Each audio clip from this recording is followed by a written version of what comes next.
आपल्याकडे येण्याच्या आधी तुम्हाला काय काय त्रास होता? मला थायरॉइडचा त्रास होता, मला बीपीचा त्रास होता, माझ्या अंगावर सूज पण येत होती.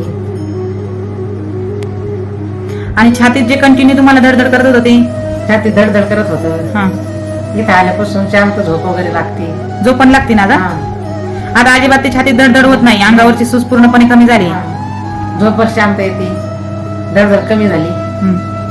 थायरॉइडचा रिपोर्ट आला नॉर्मल. आता सगळ्यात महत्वाचं म्हणजे तुमचं जे थायरॉइडचा रिपोर्ट आहे तो नॉर्मल आलेला आहे. आपली 1 महिन्याची थेरपी केल्यापासून. तुम्हाला ती थायरॉइडची जी गोळी होती ती किती वर्षापासून चालू होती? 2 वर्षापासून. 2 वर्षापासून चालू होती ना? नाव सांगा एकदा तुमचं पूर्ण. कचराबाई सोन्याबापू दराडे. आमचा मुलगा आहे ना, पुण्याचा आरोग्य अधिकारी आहे. त्यांनीच मला मॅडमकडे आणलं आणि माझ्या तब्येतीला छान बरं वाटलं तिथं आणल्यापासून. खूप फरक झाला.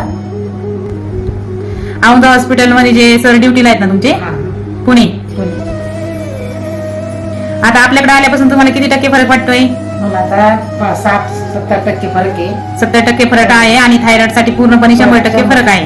100% थायरॉइड बरा झाला. हम्म. आणि मला खूप छान वाटतंय. माझे विचार पण कमी झाले. सारखं विचार करत राहता तुम्ही?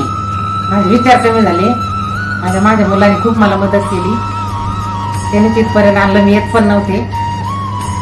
इथपर्यंत आणल्यामुळे आज थायरॉइड पूर्णपणे 100% बरा झालाय. आणि माझा मुलगा खूप चांगला आहे, माझ्यात खूप प्रेम करतो. रामकृष्ण हरी. रामकृष्ण हरी.